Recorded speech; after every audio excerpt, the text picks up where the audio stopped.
பாமக நிறுவனர் மருத்துவர் ராமதாஸ் அவர்களும் அம்மையார் திருமதி சசிகலா அவர்களும் 2 பேரும் இணைந்து 234 தொகுதிகளிலும் போட்டியிடுவோம் அவங்க அறிவித்திருக்காங்க. அது 5வது முனையாக என்னென்ன பாதிப்புகளை ஏற்படுத்தும் தமிழ்நாட்டில்?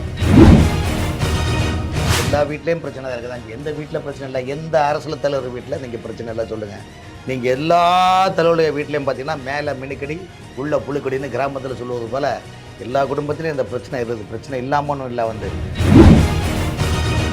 நீங்கள் 5வது அணியை யாரும் கடந்து போக முடியாது. காரணம் என்றால் அங்கும் ஒரு குறிப்பிட்ட சமுதாய வாக்கு வங்கிகள் அங்கு உள்ளன. ஆகவே அந்த வாக்கு வங்கிகளும் ஏடிஎம்கேக்கு வரக்கூடிய ஓட்டு சார், சசிகலா அம்மையார்கிட்ட இருக்க ஓட்டும் டாக்டர் ராமதாஸுக்கு இருக்க ஓட்டும் ஏடிஎம்கே கூட்டணிக்கான உள்ள ஓட்டு. ஆட்சி வந்தானா வராட்டானா நம்ம பஸ்ஸுக்கு ஓனராக இருந்தால் போதும்னு அவர் நினைக்கின்ற போது, அப்போ இதில் யாராச்சும் உன் குட்டமா என் குட்டமா யாரை நான் குற்றம் சொல்ல என்ற நிலைப்பாடு இருக்கின்றது. கேட்கறதுக்குன்னு சொல்றதுக்கு நல்லதாக இருக்குது சார். நடைமுறைப்படுத்துவது என்னென்னா உள்ளம் 2 1 உருவம் தானே 2 இன்னும் சொல்லிட்டு இருக்க முடியாது சார். இங்கே இதுலேயும் ஒரு உள்குத்து இருக்கு சார். காரணம் என்றால் டிடிவி தினகரன் பாஜக ஆதரவாளர். திமுக ஆட்சியில் போட்ட எந்த வழக்குமே அதிமுக அமைச்சர்கள் மீது நடவடிக்கை எடுக்கவே இல்லையே. அப்போ உங்களுக்கு நோக்கம் என்ன? நீயும் நானும் ஒன்று, வாக்களித்த மக்கள் வகையில் மண் என்ற நிலைப்பாடு தான் 2 திராவிட கட்சிகளும் பயணிக்குது.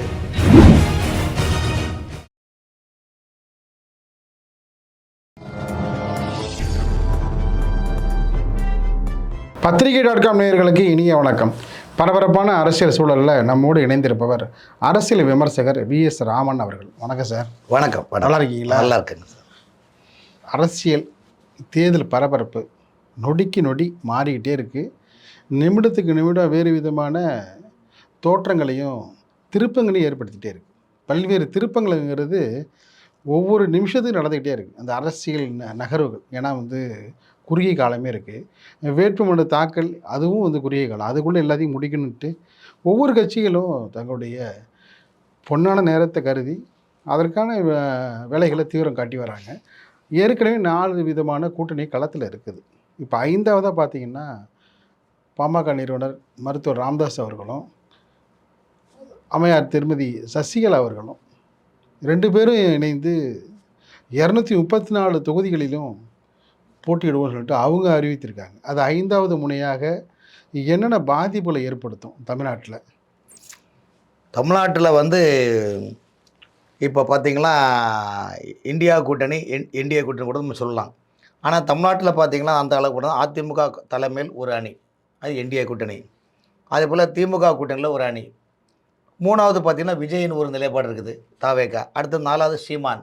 5வது விகே சசிகலா அம்மையாரும் டாக்டர் ராமதாஸும் சேர்ந்து ஒரு கூட்டணியை உருவாக்கி 5 முனை தேர்தலான ஒரு நிலைப்பாடு இருக்கின்றது. ஸோ இதில் என்ன லாபம்னா, இதில் இப்படி 5 முனையாக ஒரு நிற்கக்கூடிய சூழ்நிலையில் வருகின்ற போது திமுகவினுடைய தடுமாட்டம் தாவேகா கண்டு தான் பயப்படுது. திரைப்பட நடிகர் விஜயினுடைய கட்சி தாவேகா கண்டு மட்டும்தான் முதல்வர் மு க ஸ்டாலின் தடுமாறுறாரு.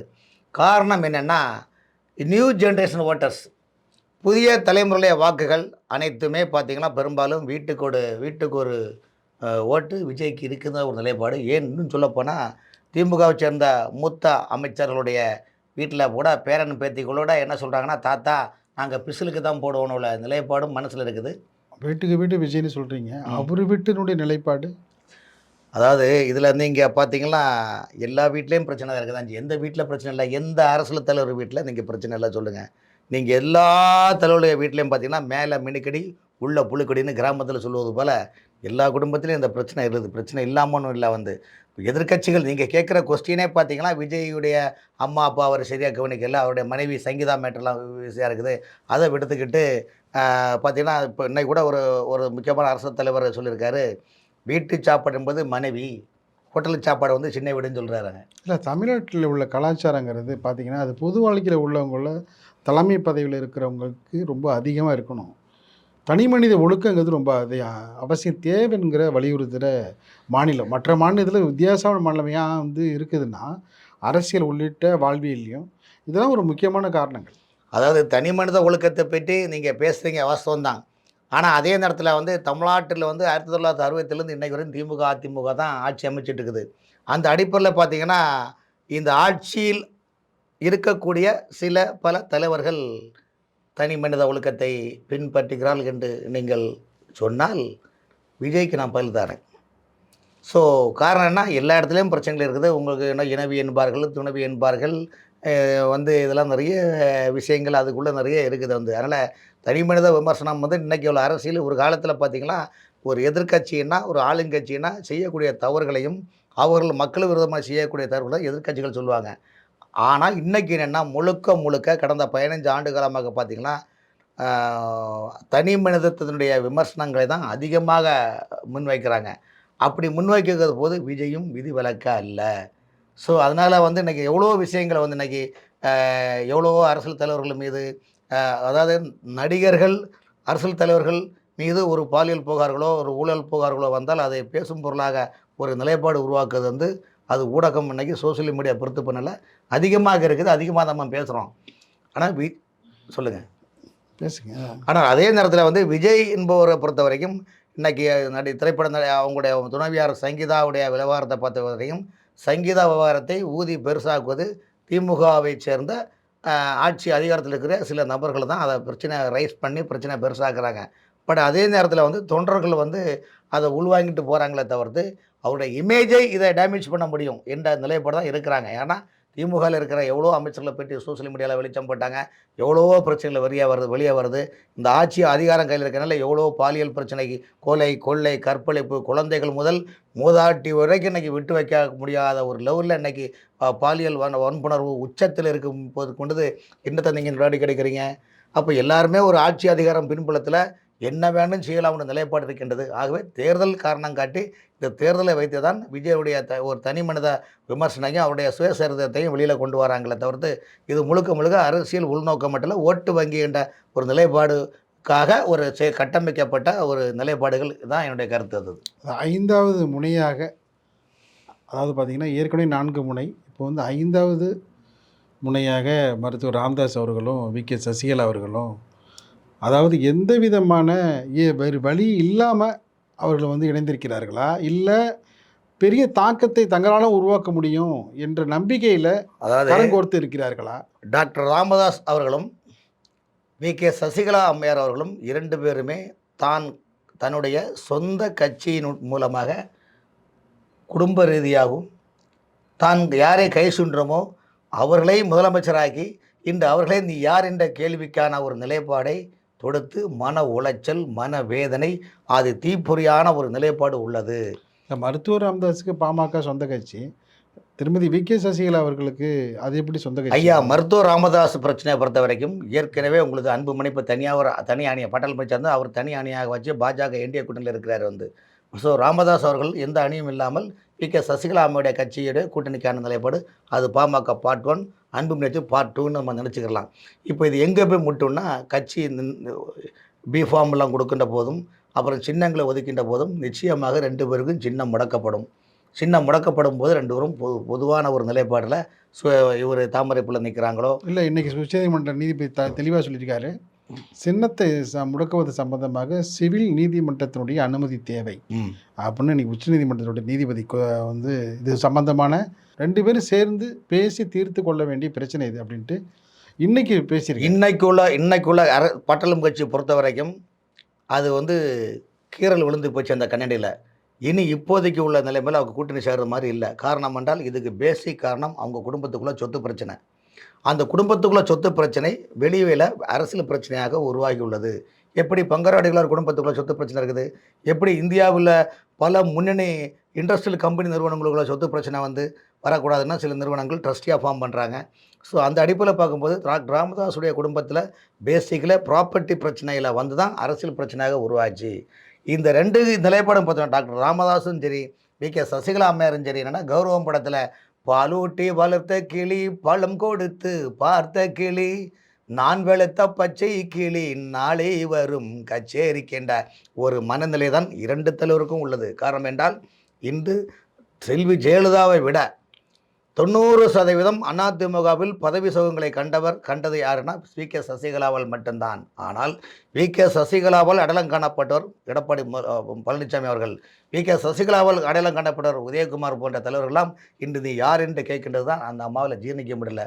ஆகவே நான் யார், எனக்குன்னு ஒரு ஓட்டு பேங்க் விடுது, என் நாடு என் மக்கள் என்ற நிலைப்பாடை மையப்படுத்தி தான் அவர்கள் தனியாக ஒரு கட்சி ஆரம்பித்து அதுக்கு தனிமரம் தோப்பாகாது என்பது போல் கூட்டு முயற்சியான நிலைப்பாடும் தென்னந்தோப்பு என்ற சின்னத்தையும் அவர்கள் பக்கா பெற்றுக்கொண்டார்கள்.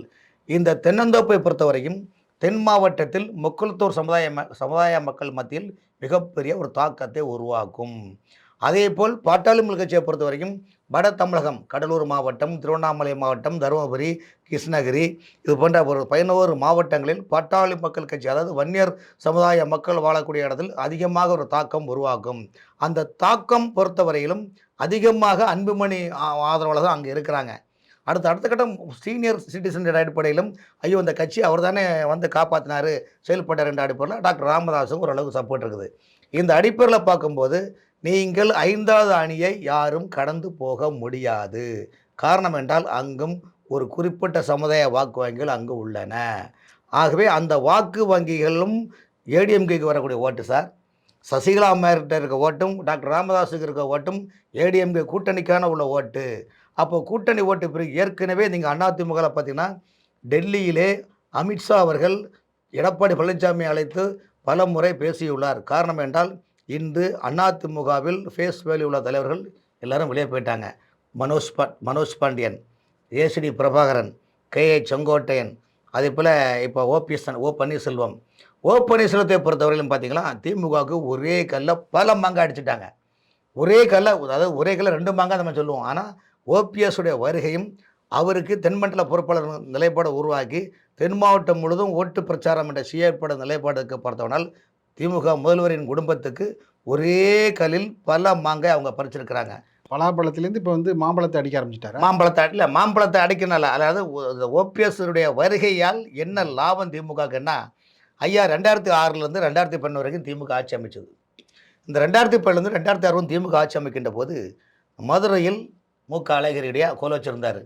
மதுரையில் மு.க. அழகிரியுடைய படத்தை வைக்காமல் மதுரையிலிருந்து கன்னியாகுமரி மாவட்டம் வரைக்கும் பெட்டிக்கடை முதல் சூப்பர் மார்க்கெட் வரைக்கும் மு.க. அழகிரி சாமி படம் இருக்குதோ இல்லையோ, மு.க. அழகிரியை படம் வச்சா தான் நீங்கள் அங்கே கடை நடத்த முடியும் என்ற நிலைப்பாடும் மு.க. அழகிரியை பேரை சொல்லி ஆயிரக்கணக்கான தொண்டர்கள்லாம் ரவுடிகள் ரேஞ்சில் உருவாக்கி பெரிய கட்ட பஞ்சாயத்து பண்ணி மக்களுடைய நிம்மதியை கெடுத்தார்கள்.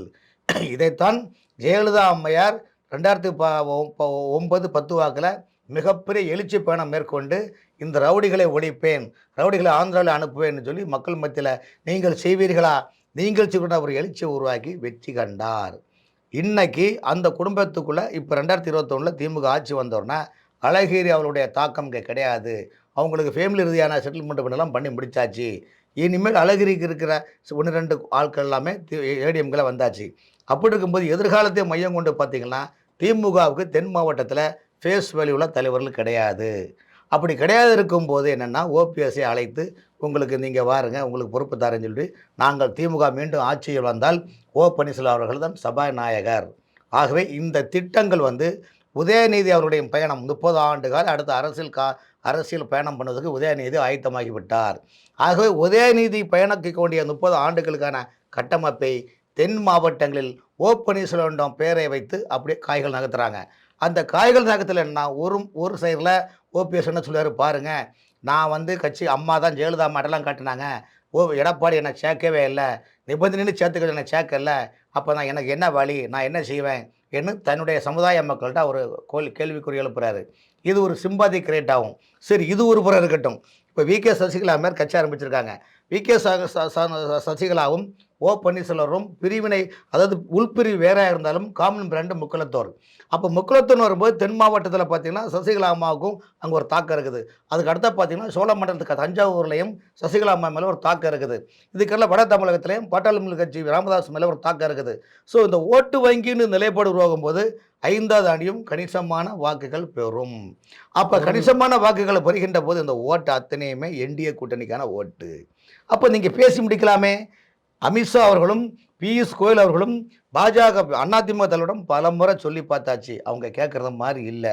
சரி, அப்போ எடப்பாடி அண்ணன் என்ன நினைக்கிறாரு, ஆட்சி வந்தானா வராட்டானா நம்ம பஸ்ஸுக்கு ஓனராக இருந்தால் போதும்னு அவர் நினைக்கின்ற போது, அப்போ இதில் யாரை குற்றம், உன் குற்றமா என் குற்றமா யாரை நான் குற்றம் சொல்ல என்ற நிலைப்பாடு இருக்கின்றது. ஆகவே இதனால தான் இன்னைக்கு உள்ள நிலைமை இந்த 2026 இப்போ வரக்கூடிய சட்டமன்ற தேர்தலில் கூட அதிமுக அழகா காய் நகர்த்தி ஒரு குறிப்பிட்ட சீட்டை கொடுத்து, இந்த சீட்டை பிடிங்க, பட்டல் பிஜேபிகிட்ட பிடிச்சா இந்த சீட்டை வச்சு நீங்கள் அமமுகவுக்கு கொடுத்தாலும் சரி, நீங்கள் பட்டல் மச்சி கொடுத்தாலும் சரி, நீங்கள் தாவேக்கா கொடுத்தாலும் சரி, மொத்தம் பொதுவாக நீங்கள் தான் இந்த இது நீங்களே பார்த்துடுங்க, எங்கள் கதையை நாங்கள் பார்த்துருவோம்னு சொல்லிட்டு ஒரு நிலைப்பாடை இன்றைக்கி பொதுவான ஒரு ஒப்பந்தத்தில் அவங்க வந்திருக்காங்க.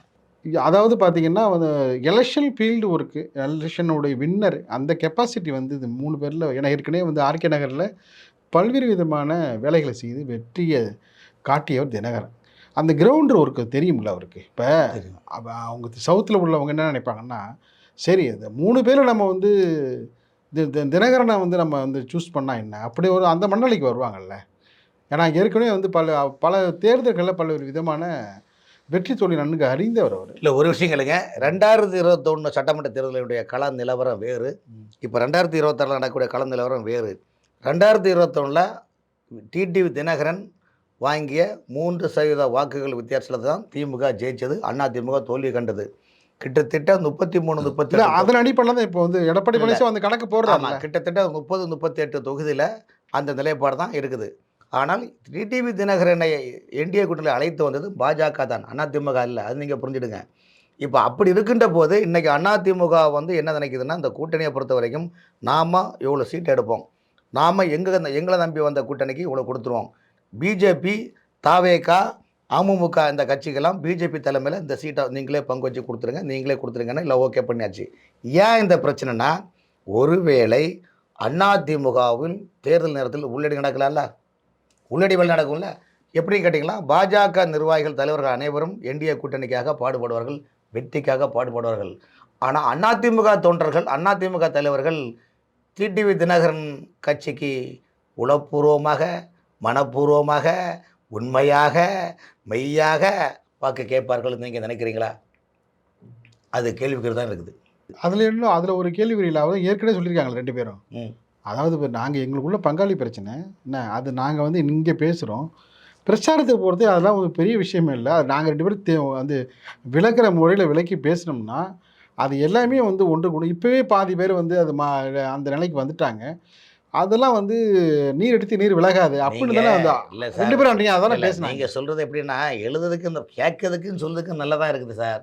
நடைமுறை பொறுத்தது என்னென்னா, உள்ளம் 2ம் ஒன்று, உருவம் தானே 2 இன்னும் சொல்லிட்டு இருக்க முடியாது சார். இங்கே வந்து இதுலேயும் ஒரு உள்குத்து இருக்குது சார். காரணம் என்றால் டிடிவி தினகரன் பாஜக ஆதரவாளர், டிடிவி தினகரன் பாஜக ஆதரவாளர். ஆகவே டிடிவி தினகரன் டெல்லியுடைய பார்வையில் இருக்கின்றார். 2 நாளுக்கு முன்னால் கூட அமித்ஷா அவரை கூப்பிட்டு பேசியிருக்காங்க, உங்களுக்கு தெரிய வந்து. ஸோ எடப்பாடி போனார், எடப்பாடி ஃபோனில் பேசினார், 3 நாள் அவர் ஒன்றும் திறக்காமல் இருந்தார். அப்புறம் அது பிறகு டிடிவி தினகரன் கூப்பிட்டார், டிடிவி தினகரன் கூப்பிட்டு சில கண்டென்ட்ஸ் வந்துருக்காங்க, இவங்க உள்ள சீட்டு ஓகேன்னு சொல்லி வச்சுருக்காங்க. ஸோ இதில் என்ன விஷயம்னா, அதிமுகவை பொறுத்தவரையும் ஒருங்கிணைந்த அதிமுகவில் தான் சார் ஆட்சி அமைக்க முடியும். நீங்கள் வந்து ரெட்டையிலே உங்கள் கையில் இருக்குதுன்னா ஜனங்க ஒன்றா, அப்படி ரெட்டையிலே உங்கள் கையில் இருக்குதுன்னா, எடப்பாடி பழனிசாமி முதலமைச்சர் இருக்கின்ற போது 10 தேர்தல் நடந்தில்ல, 10 தேர்தலும் தோல்வி தானே கண்டீங்க. அப்போ ஒன்றுமே இப்போ சார் ஒரு விஷயம், திமுக கையில் ஆட்சி இருக்குது, அதிகாரம் இருக்குது, அரசு இயந்திரம் இருக்குது, பண பலம் இருக்குது. ஸோ இதெல்லாம் ஒருங்கிணைந்து செயல்படுகின்றாங்க. அந்த அளவுக்கு பார்த்திங்கன்னா தமிழ்நாட்டை பொறுத்த வரைக்கும், இன்றைக்கி திமுக பொறுத்த வரைக்கும் கீரை எப்படி பார்த்து கட்டுவாங்களோ அது மாதிரி எல்லா மாவட்டத்துக்கும் 3 மாவட்டம் 4 மாவட்டத்துக்குன்னு ஒரு பவர்ஃபுல் மந்திரியை போட்டு, அந்த பவர்ஃபுல் மந்திரியை கூட பவர்ஃபுல்லான அரசு துறை அதிகாரிகளும் ரகசியமாக பயன்படுத்துகிறாங்க. இது வந்து ஏடிஎம்கே கூட்டணியோ மற்ற எந்த கூட்டணிக்கும் இந்த உள்ளே இருக்கிற ரகசியங்கள் தெரியாது. முன்னாள் மந்திரிகள் பார்த்திங்கன்னா அதிமுகவில் இப்போ சொல்கிறீங்களா அமைச்சர்கள், அவர்களுக்கு சவால் விடுகிற அமைச்சர்கள் அதிமுக இருக்கிறாங்க. உதாரணத்துக்கு பார்த்திங்கன்னா வேலுமணி, அதே போல் பார்த்திங்கன்னா விஜயபாஸ்கர், அதே போல் பார்த்திங்கன்னா கேபி முனுசாமி. அதாவது அதிமுகலையும் நம்ம வந்து அவ்வளோ குறைச்சி முடியாது. இப்படி என்னங்க ஒரு ஆங்கராக நீங்கள் இருக்கிறீங்க? இல்லை அது குறைத்து மதிப்பிட முடியாதுல்ல சார். அப்படி இப்போ சரி சரி ஒன்றும் இல்லை சார். விஜயபாஸ்கர் தொகுதி இருக்குல்ல விராலிமலை, அந்த தொகுதியில் கேஎன்ஆர் போய் நிற்பாரா? சரி, இல்லை தான் இல்லை இதுக்கு நீங்கள் சொல்கிற வார்த்தை தான் சார். அவங்களுக்கு எந்தெந்த தொகுதி செல்வாக்கோ, அவங்க சார்ந்த சமுதாயம் எங்கே செல்வாக்கோ அங்கே தான் அவங்க நிற்பாங்க. இப்போது நான் சொல்ல வர்றது 2021 திமுக ஆட்சி தேர்தல் நடந்தது. அப்போ ஸ்டாலின், முக ஸ்டாலின் என்ன சொன்னார் தெரியுமா? சென்னை மாநகராட்சி ஆணையர் இருந்த கார்த்திகேயன் உள்ளாட்சித்துறை அமைச்சர் வேலுமணி கூட சேர்ந்து ஊழல் பண்ணுறாரு. மாநில மக்கள் நல்வாழ்வுத்துறை செயலர் இருந்த டாக்டர் ராதாகிருஷ்ணன் மக்கள் நல்வாழ்வுத்துறை அமைச்சர் விஜயபாஸ்கர் கூட சேர்ந்து ஊழல் பண்ணுறாரு. இதெல்லாம் நாங்கள் ஆட்சிக்கு வந்தோம்னா விசாரணை பண்ணி இந்த ஊழலை மக்கள் மன்றத்தில் முன்னிறுத்துவேன்னு சொன்னது யார்? ஸ்டாலின் தான் சொன்னார். இன்றைக்கி திமுக ஆளுங்கட்சியாக இருக்குது. எந்த அதிகாரி அவர் அயோக்கியன்னு சொன்னாரோ அந்த அதிகாரி அன்றைக்கி தனக்கு இடுப்பில் பெல்ட்டாக வச்சுருக்காரா இல்லையா? இதுவரைக்கும் இந்த திமுக ஆட்சியை எதிர்த்து ஊழல்களை எதிர்த்து நீங்கள் சொல்கிற வேலுமணியோ, நீங்கள் சொல்கிற தங்கமணியோ, நீங்கள் சொல்கிற விஜயபாஸ்கரோ, நீங்கள் சொல்கிற கேபி முனுசாமியை எதிர்த்து ஒரு வார்த்தை சொல்லியிருப்பாங்களா? ஒரு வரி சொல்லியிருப்பாங்களா?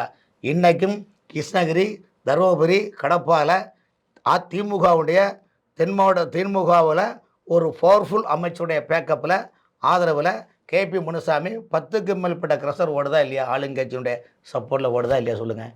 அப்போது இதில் என்னென்னா 2 பேருக்கு கொடுக்கல வாங்கன்னு சொல்ல வரீங்க. எல்லாம் மியூச்சுவல் அண்டர்ஸ்டாண்டிங். அதாவது இன்னைக்கு ஜெயலலிதா ஏடிஎம்கில் இல்லை, திமுக கலைஞர் இல்லை.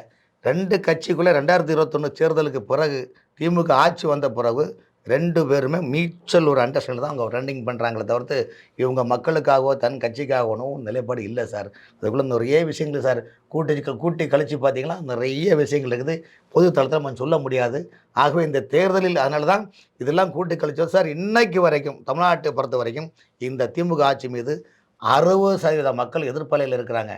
அரசு துறை ஊழியர்கள் அதிகாரிகள் 70% ஆப்போசிட்டாக இருக்கிறாங்க. ஆனால் இதை மக்களுடைய அந்த எதிர்ப்பு அலைகளை அதை ஓட்டு வங்கியாக உருவாக்குறதுக்கு அதிமுக அது பண்ணவே இல்லையே. அப்போ நீங்கள் எந்த விதத்தில் நீங்கள் ஜெயிப்பீங்க நினைக்கிறீங்கன்னு சொல்லுங்கள் சார். ஒரு ஆளுங்கட்சி செய்யக்கூட தவறுகளை எதிர்க்கட்சி சுட்டி காட்டணுமா இல்லையா? அதனால தான் அண்ணாமலை சொன்னார், தமிழகத்தில் நாங்கள் எதிர்க்கட்சியாக நாங்கள் பயணிக்கிறோம், எதிர்க்கட்சி வரிசையிலிருந்து நாங்கள் கேள்வி கேட்கின்றோம் என்று சொல்கிறாரு. அப்போ நீங்கள் அதை புரிஞ்சுக்கணுமா வேண்டாமா? அப்போ உள்ளுக்குள்ளே நடந்தது என்ன? உள்ளுக்குள்ள இருக்கிற ரகசியங்கள் என்ன? திமுக ஆட்சியில் போட்ட எந்த வழக்குமே அதிமுக அமைச்சர்கள் மீது நடவடிக்கை எடுக்கவே இல்லையே. அப்போ உங்களுடைய நோக்கம் என்ன? நீயும் நானும் ஒன்று, வாக்களித்த மக்கள் வகையில் மண் என்ற நிலைப்பாடு தான் 2 திராவிட கட்சிகளும் பயணிக்குது. இது பிஜேபிக்கும் தெரியாமல் ஒன்றும் கிடையாது. அதனால தான் திமுக கூட்டணியில் பார்த்தீங்கன்னா விடுதலை சிறுத்தை, கம்யூனிஸ்ட், ரைட்டு, லெஃப்ட்டு, காங்கிரஸ் கூட தொகுதியை ரெஸ்ட்ரிக்ட் பண்ணுறாங்க, சுருக்கி கொடுக்குறாங்க, கம்மி பண்ணி கொடுக்குற காரணம் அவங்க எல்லா இடத்துலையுமே பேட்ச் ஒர்க் பண்ணி எல்லாம் பக்கா ரெடி பண்ணிட்டாங்க. தேர்தலை சந்திக்கணும், ஓட்டு வாங்கணுன்ற நிலைப்பாடு திமுக இருக்குது. அது காரணம் உதயநிதி தலைமையில் 30 ஆண்டுகால தேர்தல் பயணிக்க வேண்டும். அந்த பயணத்தில் மிகப்பெரிய மாற்றங்களை கொண்டு வர வேண்டும். இந்த இடத்தில் கூட்டணி கட்சிகளையும் அந்த வீரியத்தையும் அந்த ஸ்ட்ரென்த்தையும் குறைக்க வேண்டும் என்ற திமுகவுடைய மனநிலை. இதுதான் இன்னைக்குள்ள கலா யதார்த்தம், தமிழக அரசியல் கலா யதார்த்தம். நிகழ்ச்சியை பங்கேற்று பல கருத்தில் தெரிஞ்சமைக்கு எதையும் கணிந்து நன்றி சார். வணக்கம்.